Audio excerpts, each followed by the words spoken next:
السلام علیکم ورحمۃ اللہ وبرکاتہ۔ الحمد للہ رب العالمین والعاقبۃ للمتقین والصلاۃ والسلام علی رسولہ الکریم۔ محترم حضرات، فکری اور تہذیبی ارتداد کے اسباب اور مسئلے کا حل کیا ہے، اس پر ہم آپ سے لگاتار بات کر رہے ہیں، اور آج اس کا سیریل نمبر 21 ہے۔ ہم نے آپ کو بتایا تھا کہ جب کوئی قوم مغلوب ہوتی ہے تو کیا کیا پرابلمز ہوتی ہے اور پھر اس مسئلے کو کیسے حل کیا جائے۔ تو ہم نے اس میں 4 بات بتائی تھی۔ ایک بتایا تھا کہ اس بات کی کوشش کی جائے کہ مسلمانوں کو یہ سمجھایا جائے کہ اسلام دین فطرت ہے، ایک بات کی ہم نے۔ دوسری بات یہ تھی کہ اسلام ایک عقلی مذہب ہے، اس پر بھی بات کی۔ تیسری بات یہ کیا تھا کہ انسان کو یہ معلوم ہونا چاہیے کہ واقعی میں دین کی ہم کو ضرورت ہے۔ تو اس پر ہم آج بات کریں گے انشاءاللہ کہ انسان کو جب اللہ تعالیٰ نے عقل دے دیا ہے تو دین کی ضرورت کیوں ہے۔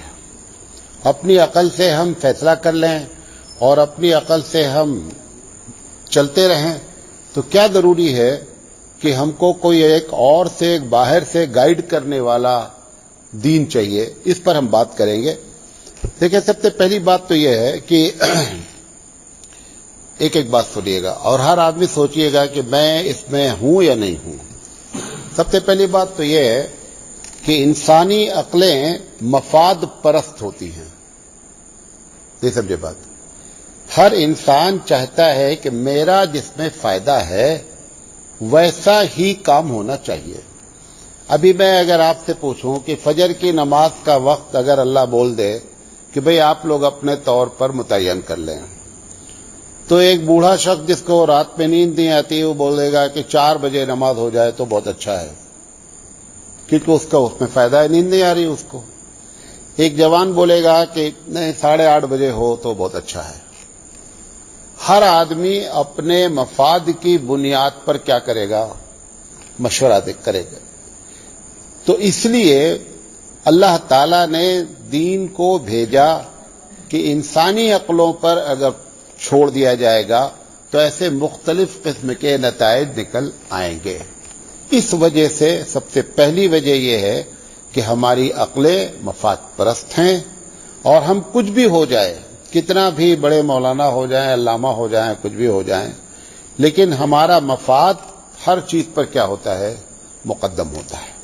اس لیے دین کی ضرورت ہے۔ وہ ایک گائیڈ لائن دیتی ہے کہ آپ کو فجر کی نماز اتنے ٹائم پر ہی پڑھنی ہے، اتنے ٹائم کے اندر ہی پڑھنی ہے۔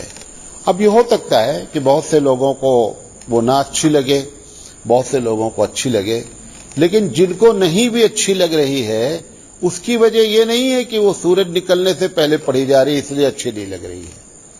کوئی دوسرے نظام کو توڑا جا رہا ہے جس کی وجہ سے اس کو صبح کو اٹھنا کیا ہو رہا ہے؟ مشکل ہو رہا ہے، جس کی وجہ سے وہ کہہ رہا ہے کہ 8:30 بجے ہونی چاہیے۔ مثال کے طور پر جتنے لوگ ہیں اگر یہ طے کر لیں کہ ہم رات میں عشاء کے بعد لمبا نہیں جاگیں گے، آپ سو ہی نہیں سکتے، ہر حال میں آپ خود اذان کا انتظار کریں گے کہ کب اذان ہو اور ہم فجر میں اٹھ کے جائیں۔ یہ پرابلم کیوں آ رہی ہے؟ جتنے لوگوں کو پرابلم ہے جو کہتے ہیں ہم صبح اٹھ نہیں پاتے، مولانا صاحب نیند کا مسئلہ ہے، فلاں ہے، دھماکہ ہے، ان کی سب کی وجہ کیا ہے کہ آپ نے ایک پہلا اصول توڑا کہ عشاء کے بعد آپ کی رات شروع ہوئی رات کے 1 بجے۔ اس کی وجہ سے پرابلم ہے۔ بات میری سمجھے؟ تو کوئی بھی، کیوں قرآن مجید کی کیا آیت ہے کہ لا یکلف اللہ نفسا الا وسعہا، کہ اللہ تعالیٰ نے اگر کوئی چیز تم کو باور کرائی ہی کہ یہ کام کرو تو کہتا ہے کہ میں نے تمہاری شخصیت، تمہارا وزن کتنا تم اٹھا سکتے ہو اس سے زیادہ میں نے بوجھ ڈالا ہی نہیں ہے۔ تو وجہ دوسری نکلی، وجہ ہم خود نکلے جس کی وجہ سے ہم صبح کی نماز میں نہیں اٹھ پا رہے ہیں، پہلی بات۔ دوسری چیز، انسانی مزاج جو ہے وہ سہولت پسند ہے۔ مفاد پرستی تقریباً وہ بھی سہولت پسندی ہی ہوتی ہے، سہولت پسند ہے۔ ہر آدمی کیوں ہمارے ہاں فتویٰ دیا جاتا ہے کہ اگر آپ کسی ایک امام کی تقلید عوام کو کہا جا رہا ہے، کسی ایک امام کی آپ تقلید کر رہے ہیں تو آپ اسی کی بات مانتے رہیں؟ جس مسئلے میں آپ کا دل چاہے کہ امام شافعی کے مسلک پر عمل کر لیں، اس مسئلے میں امام مالک کا کر لیں، اس میں امام احمد بن حنبل کا کر لیں، اس میں اہل حدیث کا مسلک عمل کر لیں، تو ہر جگہ فیصلے کی بنیاد یہ نہیں ہوگی کہ ان کا مسلک زیادہ صحیح ہے لہذا زیادہ ہم اس پر عمل کر لیں۔ کیوں؟ عام انسان کے اندر یہ سکت ہی نہیں ہے، یہ صلاحیت ہی نہیں ہے کہ وہ یہ تمیز کر سکے کہ ان 5-6 میں سب سے زیادہ صحیح کون ہے۔ کیوں؟ کیونکہ وہ عوام ہے، اسے کیا معلوم بیچارے کو۔ لہذا یہ کہا جاتا ہے کہ چاروں امام برحق ہیں، اہل سنت والجماعت میں جو لوگ بھی شامل ہیں برحق ہیں۔ اب جب ایک جملہ بولا جاتا ہے برحق ہیں اور دوسری طرف کہا جاتا ہے کہ نہیں آپ مسئلے میں امام شافعی کے اگر ہیں تو انہیں کی بات مانیے، اس کی وجہ یہ ہے کہ پھر ایک 5واں امام بن جائے گا جس کا نام ہوگا امام سہولت۔ ہر مسئلے میں آپ کیا کریں گے؟ ویسے امام شافعی کا ماننے والا ہے، اب ان کے یہاں عورت کو چھونے سے وضو ٹوٹ جاتا ہے تو وہ دیکھے گا کہ احناف کیا وضو نہیں ٹوٹتا ہے، تو عورت کو چھو بھی لے گا اور پھر کیا بولے گا؟ نہیں وضو نہیں ٹوٹا کیونکہ امام اعظم کے نزدیک نہیں ٹوٹتا ہے، کیونکہ اس میں اس کو سہولت ہے۔ پھر ایک آدمی وطر جب پڑھے گا تو بولے گا کہ صاحب 1 رکعت بھی وطر ہوتی ہے، لہذا وہ 3 چھوڑ کر کے 1 رکعت۔ اگر اس بنیاد پر وہ آتا کہ نہیں ان کے دلائل بہت اچھے ہیں، ان کے دلائل زیادہ مضبوط ہیں، تو پھر کوئی مسئلہ ہی نہیں تھا۔ لیکن یہ ہر آدمی کے بس کا تو ہے نہیں۔ ہم سے ایک صاحب نے پوچھا کہ مولانا صاحب میں رفع الیدین کرتا ہوں، میں رفع الیدین کرنا چاہتا ہوں کیونکہ صحیح حدیث ہے۔ تو ہم نے کہا صحیح بات ہے۔ ہم نے کہا پہلے یہ معلوم کر لو کہ اب تک کیوں نہیں کرتے تھے، وہ غلط ہے کیا؟ یہ اندر ہے، تمہارے اندر ہے صلاحیت کہ پہلے یہ معلوم کر لو کہ اب تک جو نہیں کیا یہ غلط کیا، اب ہم کرنے جا رہے ہیں چونکہ یہ زیادہ صحیح ہے۔ اس کا مطلب آپ اسکالر ہیں، آپ عالم ہیں، بڑے عالم ہیں، آپ کے اندر تمیز کرنے کی صلاحیت ہے کہ یہ زیادہ صحیح ہے اور یہ کم صحیح ہے۔ ایسے آدمی کو اختیار ہے، آپ کر لیجئے۔ لیکن یہ کہ ایک کو آپ نے اپنے طور پر غلط مان لیا بغیر دلیل کے اور دوسرے کو آپ نے صحیح مان لیا اپنی دلیل سے، بات میں سمجھا پا رہا ہوں اپنی؟ تو اس لیے جو ہے نا انسان مزاجن سہولت پسند ہے۔ ابھی کل رفع الیدین کی بات آ رہی تھی، وہ اس سے تعلق نہیں لیکن ایک جملہ یاد آ گیا تو بول دیں۔ امام محمد رحمۃ اللہ علیہ جو امام ابو حنیفہ رحمۃ اللہ علیہ کے شاگرد ہیں، انہوں نے ایک بہت زبردست بات کہی ہے، ہو سکتا ہے کہ آپ لوگوں کو اس کے پہلے یہ بات نہ معلوم ہو۔ ان کا کہنا ہے کہ رفع الیدین کی کوئی بھی حدیث سینئر صحابہ سے مروی ہی نہیں ہے۔ نہیں سمجھے میری بات؟ جو لوگ شروع میں ایمان لائے ہیں، علی ہیں، ابو بکر ہیں، عمر ہیں، عثمان رضی اللہ تعالیٰ عنہم اجمعین ہیں، یا جنگ بدر سے پہلے جتنے لوگ ہیں، ان میں کسی سے بھی رفع الیدین کی حدیث کیا ہے؟ مروی ہی نہیں ہے۔ جو مروی ہے وہ سب جونیئر صحابہ سے مروی ہے۔ یہ بہت بڑی بات ہے۔ اب تم نے کہہ دیا کہ نہیں صاحب وہ فلاں ہے حدیث صحیح ہے، پہلے یہ معلوم کر لو جو آپ نے چھوڑا ہے وہ 100% غلط ہے، جس پر عمل کر رہے ہیں وہ 100% صحیح ہے۔ بہت اچھی بات ہے، آپ اسکالر ہیں، آپ کو ضرورت ہی نہیں ہے تقلید کرنے کی، آپ خود مجتہد ہیں۔ بات میری سمجھ میں آ رہی ہے؟ تو انسانی مزاج سہولت پسند ہے، اس لیے کہا جا رہا ہے کہ دین کی ضرورت ہے۔ اچھا، تیسری چیز انسانی عقلیں، غور سے سنیے گا، انسانی عقلیں، زیادہ غور سے بھی نہیں سنے، سر جھکا کے بہت زیادہ غور سے نہیں سنے۔ انسانی عقلیں مختلف ہیں، جو ان کی عقل کام کرے گی میری نہیں کرے گی، میری جو کرے گی مفتی صاحب کی نہیں کرے گی۔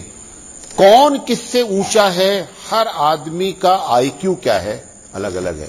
ورنہ امتحان میں سب لوگ کتنا نمبر لیتے؟ ایک ہی نمبر لیتے۔ اگر سب کی عقلیں ایک طریقے کی ہوتی تو یا تو سب 40 لے لیتے اور یا سب 99 لے لیتے، لیکن 40 بھی لیتے ہیں، 42 بھی لیتے ہیں اور مختلف نمبر۔ پتہ کیا چلا؟ انسانی عقلیں مختلف ہیں۔ اب کس کی عقل کو معیار بنا کر کے کہا جائے کہ بھیا تمہاری عقل کے مطابق عمل کر لو تو اچھا ہے؟ کیوں عقلیں ایک ساتھ فیصلہ کرتی ہی نہیں ہیں. ایک مثال دیتا ہوں. جتنا علماء میں اختلاف ہے اس سے کہیں زیادہ ڈاکٹرز میں اختلاف ہے. ایک دوا آپ کھا رہے ہیں, آپ دوسرے, میں اپنی مثال دیتا ہوں, میں کان کا مریض ہوں, اب تو 15-20 سال ہو گئے. ایک بہت بڑے ڈاکٹر کو میں نے دکھلایا دلی میں, سب سے پہلے ڈاکٹر کانکر, بہت بڑا ڈاکٹر. اس نے دیکھا تو اس نے کہا کہ میری سمجھ سے اس کان کے پاس خون کا دورانیہ کم ہو رہا ہے, جس کی وجہ سے جب خون وہاں پہنچ جاتا ہے تو آپ اچھا سن لیتے ہیں, جب خون کا دوران نہیں ہوتا ہے تو آپ کم سنتے ہیں. لہذا اس نے دوا دے دیا ہے کہ خون کا دوران بڑھ جائے. کچھ نہیں ہوا. اس کے بعد ہم وہ پوری فائل لے کر کے سنگاپور گئے. سنگاپور میں ENT کا بہت بڑا ہاسپٹل ہے. تو میں نے وہ ڈاکٹر, وہ ہماری بہن تھی, اس نے ڈاکٹر وغیرہ سے اپروچ کیا. بہرحال وہ ایک الگ کہانی ہے. جب ڈاکٹر کو میں نے دکھلایا کہ یہ رپورٹ ہے ڈاکٹر کانکر کی, اور وہ ہیڈ آف دا انسٹیٹیوٹ رہ چکا ہے اور صدر سے انعام یافتہ ڈاکٹر ہے, تو اس نے دیکھ کر کے کہا کہ وہ ڈاکٹر ہے یا حجام ہے. کیا بولا؟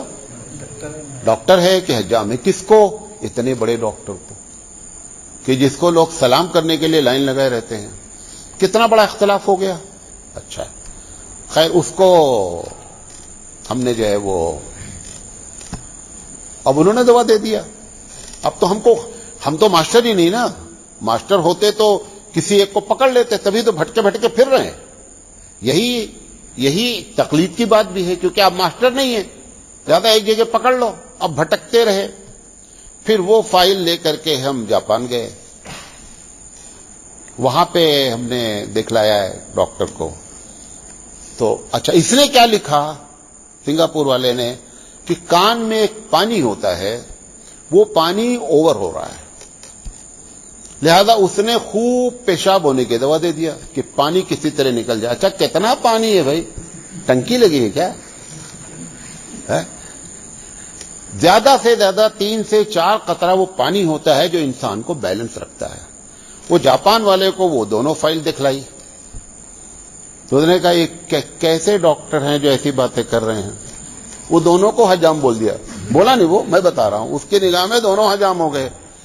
ہم نے کہا بھائی صاحب اب آپ بتائیے. اس نے کہا کہ دیکھیے اصل پرابلم کیا ہے کہ آپ کی دماغ سے کان کی جو نس ہے نا, وہ نس کمزور ہو گئی ہے. اب ان کی بات بھی ہو گئی. پھر اس کے بعد یہاں ہوبلی جگہ نے اتنا دکھلایا کہ اب میں بیزار ہو کے فائلیں سب جلا کر کے پھینک دیا, اور یہ طے کر لیا کہ بس اب جیسے چل رہا چلنے دیجیے.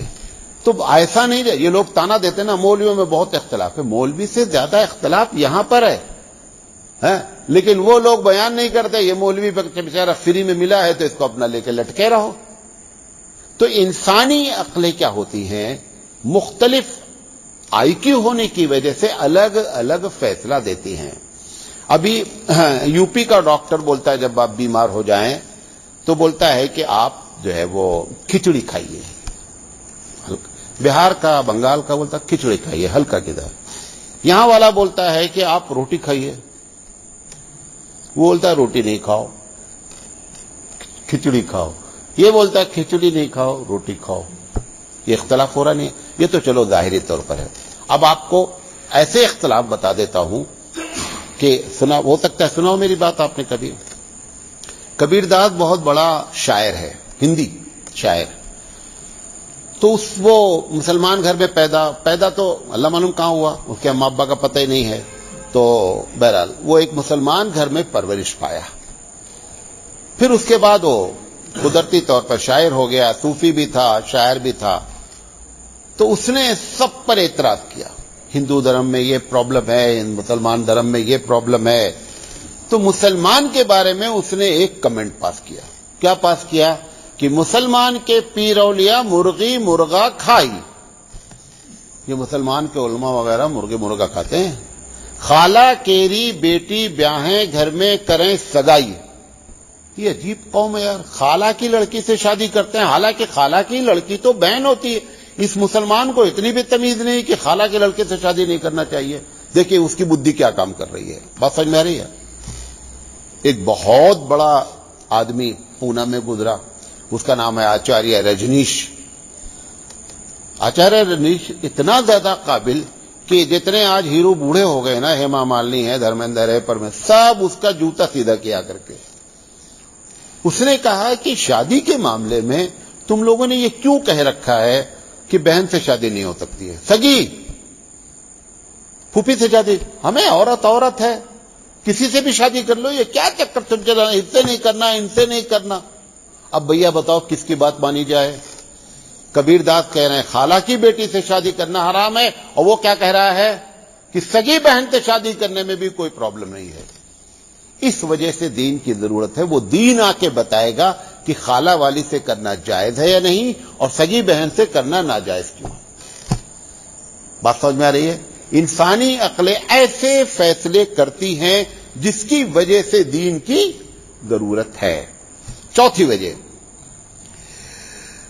انسانی عقلیں جو سوچتی ہیں, کوئی بہت بڑا دانشمند ہے, بڑا عقل والا ہے, تو ایک قانون, جتنے قانون دنیا میں بنے ہیں بہت قابل لوگ مل کر کے اپنے اپنے ملک کا قانون بنائے ہیں. اس کے بعد کچھ دن کے بعد وہ دوسرے بڑے بڑے لوگ پیدا ہوتے ہیں, بولتے ہیں کوئی قانون اس کو فوراً بدلنا چاہیے, یہ قانون غلط ہے, نہیں ہونا چاہیے. اچھا, سپریم کورٹ کا جج, بھارت کی بات کر رہا ہوں, سپریم کورٹ کا جج اس سے پہلے یہ فیصلہ دیا کہ صاحب یہ جو تم لوگوں نے کہا ہے کہ لڑکا لڑکے سے شادی کر سکتا ہے, لڑکی لڑکی سے شادی کر سکتا ہے, کچھ بدھی ہے تم لوگوں کو؟ ہیں, امریکن پارلیمنٹ میں, فرانس پارلیمنٹ میں یہ پاس ہو گیا, اور سب بڑے بڑے بدھ جیوی بیٹھے ہوئے ہیں. کیا اس میں کیا رہے بھائی, جس کا جہاں دل کا وہاں شادی کر لے. لو, اب اس میں کس کی عقل مانی جائے؟ اور قانون جب بناتے ہیں تو قانون بنانے میں انسانی عقلیں محدود عمر تک سوچ سکتی ہیں, 20 سال 50 سال. چائنا نے قانون بنایا, آبادی بہت بڑھ رہی ہے, لہذا اب کوئی بھی آدمی کے دوسرا بچہ اگر ہوا تو اس کو ٹیکس دینا پڑے گا. ٹھیک ہے بھائی, لو ایک بچے پر اب اس کو یہ سمجھ, کراس کی اس کا جو ہوتا ہے نا, وہ اس کی بدھی میں نہیں آتا. کراس میں کیا آیا کہ جب یار ایک ہی بچہ پیدا کرنا ہے نا, تو لڑکی پیدا ہونے نہیں دینا ہے. پہلا ہوگا تو کیا ہوگا, اگر لڑکی ہوئی تو اس کا اسقاط کروا دیں گے, لڑکا ہوگا تو پیدا ہو گیا. اب 3.5 کروڑ چائنا میں مرد ایسے ہیں کہ شادی کرنا چاہیں, چھوکری موجود ہی نہیں ہے. کیوں؟ آبادی ہی گڑبڑ کر دیا آپ نے. جب قانون یہ بنایا گیا کہ ایک بچہ پیدا ہوگا تو ان کے دماغ میں یہ بات نہیں آئی کہ اس پر کراس کیا مصیبت آ جائے گی. جاپان نے بنایا کیا کہ عورتوں کے ساتھ بہت ظلم ہوا ہے, لہذا عورتوں کو, بیویوں کو اتنا حقوق دیا کہ عورتیں خوش ہو گئیں. پوری دنیا میں واہ واہ ہوا کہ عورتوں کو بہت اٹھایا. اس کو یہ نہیں معلوم ہوا کہ اس کا ریئیکشن یہ ہو جائے گا کہ مرد لوگ شادی کرنا بند کر دیں گے. اب جاپان میں کیا ہے, بہت بڑی تعداد شادی نہیں کرنا چاہتی. میں نے کئی لوگوں سے پوچھا آپ شادی کیوں نہیں کرتے ہیں؟ بھائی صاحب, اتنا زیادہ ان کو پاور دیا ہوا ہے آپا کو کہ میں اگر شادی کر لیا نا تو زندگی میری, اس لیے میں نے طے کیا ہے کہ ہم شادی ہی نہیں کریں گے, اور ناجائز تعلقات رکھ کر کے اپنا کام کر لیں گے, نہ ان کو کچھ حق دینا ہے, کیونکہ کیا ثبوت تم میری بیوی ہو. یہ نتیجہ نکل آیا. بات سمجھ میں رہے. لہذا یہ جب میں نے 4 باتیں بتائی آپ کو, لہذا یہ جو بات ہے کہ اگر آپ قانون بناتے ہیں تو قانون جب بناتے ہیں تو آپ کی سوچ میں ہر قانون, ابھی بھارت کا قانون 1947 سے اب تک 50 قانون کے خلاف بل لایا جا چکا ہے کہ یہ بدلو, اور اس وقت کہا جا رہا تھا کہ بابا صاحب نے ایسا قانون بنا دیا ہے کہ لگتا ہے اب قیامت تک کبھی اس کو بدلنے کی ضرورت ہی نہیں آئے گی. اب دین کیا ہوتا ہے, دین کا قانون بناتا کون ہے؟ اللہ بناتا ہے. اللہ کیا کرتا ہے, اللہ کے سامنے پوری فائل کھلی ہوتی قیامت تک کیا کراس اس میں کوسچن ہو سکتا ہے, کہاں پر ریئیکشن ہو سکتا ہے, کہاں اس کے نقصانات ہو سکتے ہیں, ساری باتوں کو سامنے رکھ کر کے وہ کیا کرتا ہے, قانون بناتا ہے. اس لیے دین کی ضرورت ہے. نماز, ایک بات کہہ کر اپنی بات ختم کرتے, ایک چیز ہے, جملے آپ غور سے سنیے گا. جتنی چیزیں آبلیگیٹری ہیں, جتنی چیزیں فرض ہیں, کیا ہے, فرض ہیں, اس میں اللہ تعالیٰ نے پڑھے لکھے لوگوں کا خیال نہیں رکھا ہے. غور سے سنیں گے بات, یہ سمجھے بات میری. جو چیز فرض ہے اس میں یہ نہیں ہے کہ آپ پڑھ لکھیں گے تبھی وہ فرض ادا کر پائیں گے. کیوں؟ کیونکہ ہزاروں لوگ دنیا میں ایسے ہوں گے جو کبھی تعلیم ہی نہیں حاصل کریں گے. تو قیامت میں آ کر اللہ سے کیا بولیں گے, اللہ یہ فرض میں اس لیے چھوڑا کہ میں ہائی اسکول پاس نہیں تھا. ایسا کوئی فرض ہی نہیں ہمارے پاس. مثال کے طور پر روزہ فرض ہے, روزہ فرض ہے. روزے میں فرض کیا ہے, صبح صادق سے لے کر کے سورج ڈوبنے تک کچھ نہیں کھانا. اس کے لیے ہائی اسکول پاس ہونا ضروری ہے. نماز میں فرض کیا ہے, مثال کے طور پر سجدہ. سجدے میں جو آپ تسبیح پڑھتے ہیں وہ تسبیح پڑھنا فرض نہیں ہے. اگر ایک آدمی تسبیح نہیں پڑھا, نماز پڑھ لیا, نماز ہو جائے گی. نماز میں سجدہ کرنا فرض ہے. مثال کے طور پر اب کوئی آدمی نہیں کہہ سکتا کہ اللہ تعالیٰ میں چونکہ گریجویٹ نہیں تھا اس لیے سجدہ نہیں کر پایا. کوئی نہیں کہہ پائے گا. حج میں کیا فرض ہے, مطلب یہ بات کروں گا بہت لمبی ہو جائے گی. حج میں کیا فرض ہے, 3 چیزیں فرض ہیں. احرام کی نیت کرنا, عرفہ کے میدان میں پہنچ جانا, اور بیت اللہ کا چکر کاٹ لینا. یہ جو تم نے دعائیں چکر, پہلا چکر ہو تو جو چکر چلا رکھا ہے تم نے, وہ کوئی چیز فرض نہیں ہے, تم نے چلا رکھا ہے چکر. یہ تینوں کام کے لیے آپ کو 5واں پاس ہونا بھی ضروری نہیں ہے. بھائی عرفہ میں نہیں صاحب, میں عرفہ میں نہیں ٹھہر پاؤں گا کیونکہ میں ابھی 5ویں میں چل رہا ہوں, نہیں, کچھ بھی نہیں ہے. آپ جائیے, پہنچ جائیے, ختم ہو گیا آپ کا. ہمارا تو فتویٰ ہے کہ 1 سیکنڈ کے لیے بھی پہنچ گیا 9 تاریخ کو تو اس کا حج کیا ہو جائے گا, مان لیا جائے گا.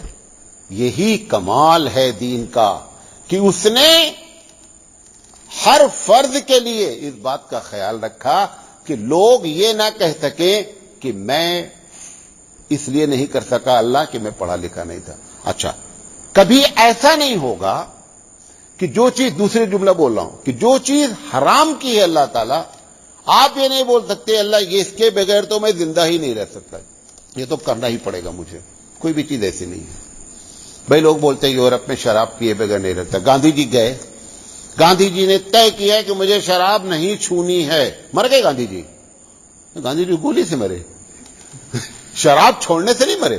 گاندھی جی گولی مار دی گئی اس لیے مر گئے بیچارے. تو کیا پتا چلا, یہ اللہ کے دین کا کمال ہے. فرائض میں اور حرام میں اس نے کسی بھی پڑھے لکھے کو سامنے نہیں رکھا ہے. بلکہ اب اگر میں یہ کہوں کہ ہم جب پیدا ہوتے ہیں تو پڑھے لکھے ہوتے ہیں یا ان پڑھ ہوتے ہیں؟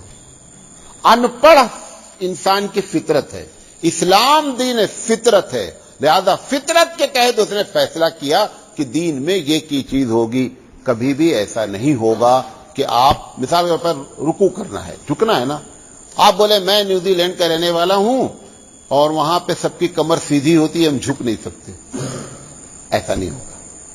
آپ سمجھے, یہ باتیں اگر بتائی جاتی ہیں نا, تب بچوں کو اپنے مذہب ہونے پر کہ میں مسلمان ہوں ان کو فخر محسوس ہوتا ہے کہ ہم مسلمان ہیں, اتنا اچھا ہمارا دین ہے. ان باتوں کو اس نے خیال میں رکھا. جب یہ باتیں بتائی جاتی ہیں نا, تب اس کو فکری ارتداد والے ہلا نہیں سکتے. جب یہ باتیں نہیں بتائی جاتی, بے باتیں, صاحب عبد القادر جیلانی رحمت اللہ علیہ نے ملک الموت کو جھاپڑ مار دیا. لے ابے یار, ملک الموت نہ ہو گیا, عبد القادر جیلانی رحمت اللہ علیہ کا چپراسی ہو گیا. ان سے بورا چھین لیا. عبد القادر جیلانی سے ملک الموت بورے میں روح لے کے جا رہے تھے, چھین لیا, کھول دیا اور سب زندہ ہو گیا. ایسی باتیں کرو گے تو ارتداد نہیں پھیلے گا, اور کیا پھیلے گا. قبر میں آئے, پوچھنے منکر نکیر, کہا من ماں دینوں کا, کہا میں عبد القادر جیلانی کا دھوبی. سوال ایک ہے, جواب ایک ہے. انہوں نے کہا تمہارے نبی کون ہے؟ کہا تم کو بتا دیا میں عبد القادر جیلانی کا دھوبی. کہا تمہارا اللہ کون ہے؟ کہا یہ بھی بول دیا نا, میں عبد القادر جیلانی رحمت اللہ علیہ کا دھوبی. اب وہ فرشتہ پریشان ہو گیا, اتنے بڑے وہاں اندر پڑے ہوئے ہیں, ابھی جو مار پیٹ ہونی ہے نانی یاد آ جائے گی ابھی. اور اتنی بحث اس سے کر لیے منکر نکیر سے. منکر نکیر بیچارہ گھبرا گیا, جا کر اللہ سے بولا اللہ ایک آدمی ایسا ہے آیا ہے, کیا بھی پوچھو بولتا میں عبد القادر جیلانی رحمۃ اللہ علیہ کا دھوبی, میں عبد القادر جیلانی رحمۃ اللہ علیہ کا دھوبی. تو اللہ تعالیٰ بولا یار جاؤ اس کو چھوڑ دو عبد القادر جی. اب وہ چلا کر کے دیکھو عبد القادر جیلانی کا دھوبی ہونے سے چھوٹ گیا, جو عبد القادر جیلانی کے نام پر 11ویں کرتا ہوگا اس کا کیا عالم ہوگا. نعرہ تکبیر. یہ ہے. اب جب ایسی باتیں آپ کریں گے تو نتیجہ کیا نکلے گا کہ جو بھی پڑھا لکھا ہوگا اس کی عقلیں کہیں گی کہ تمہارا دھرم ایسا ہے کہ ملک الموت بھی تمہارے چپراسی ہیں نعوذ باللہ, اور منکر نکیر بھی تمہارے گیٹ مین ہیں, وہ تمہارے اشارے پہ چلتے ہیں. اس وجہ سے ارتداد ہو رہا ہے. اگر دین کی وہ باتیں بتائی جائیں جو حبیب مصطفیٰ صلی اللہ علیہ وسلم نے بتائی ہیں تب جا کر کے معاملہ حل ہوگا. انشاءاللہ زندگی رہی تب اس کا چوتھی بات یہ ہے کہ نبی کی ضرورت کیوں ہے. انشاءاللہ زندگی رہی تو کل بات کریں گے. وآخر دعوانا ان الحمدللہ رب العالمین.